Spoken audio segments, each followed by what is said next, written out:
Democratic Congressman Dennis Cardoza of California reintroduced legislation this week to stabilize the housing market. He wants to use Fannie Mae and Freddie Mac to offer refinancing opportunities to Americans who hold mortgages through those lenders. He wants to fund the program by having Fannie and Freddie issue new mortgage-backed securities and then use the proceeds to pay off the existing securities. He says the law could help up to 30 million homeowners. He joins us now live from Washington. Good morning to you, Congressman. Interesting proposal here. I know you've received support from Moody's Mark Zandi, very prominent economist, Columbia's Chris Mayer. Who in Washington is behind you on this?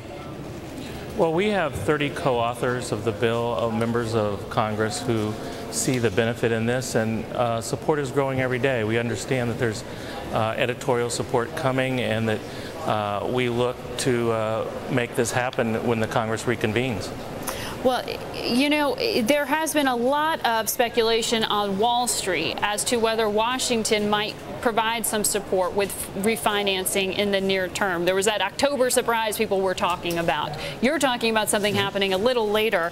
But tell me, the government already had the Home Affordable Refinance Program that was somewhat similar. What's different about your program? What's different is that we're simplifying the process. We're trying to take this directly to the homeowners, letting them unlock themselves from these high interest mortgages that they're defaulting on to a more reasonable rate that would help stabilize the market and keep the average American who's paid their taxes, wants to be responsible to their mortgage, to allow them to stay in their homes. I think that that's a benefit.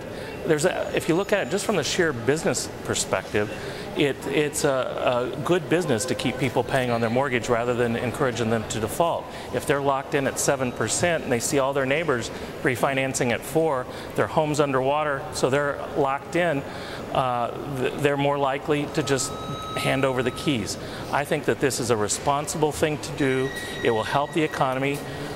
Estimates say that this is a the equivalent of a $50 billion tax cut. Have you talked to any of the existing bondholders, though, of these Fannie and Freddie mortgage-backed securities, the first round that would be replaced here? Because they'd have to be willing to accept this program as well. They'll be paid off at par, just like they would be if someone were to refinance their mortgage straight up.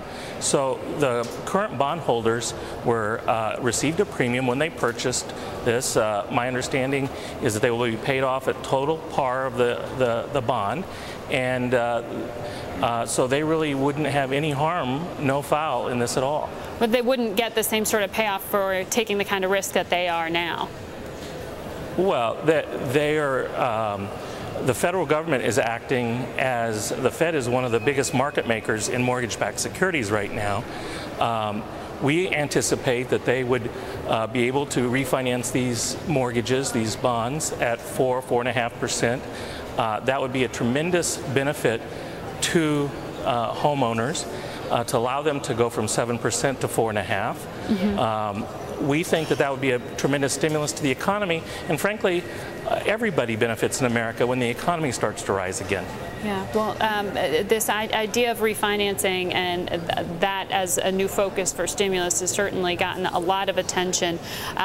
We look forward to tracking your progress on that and seeing who else you get on board there, Congressman. Thanks for joining us today.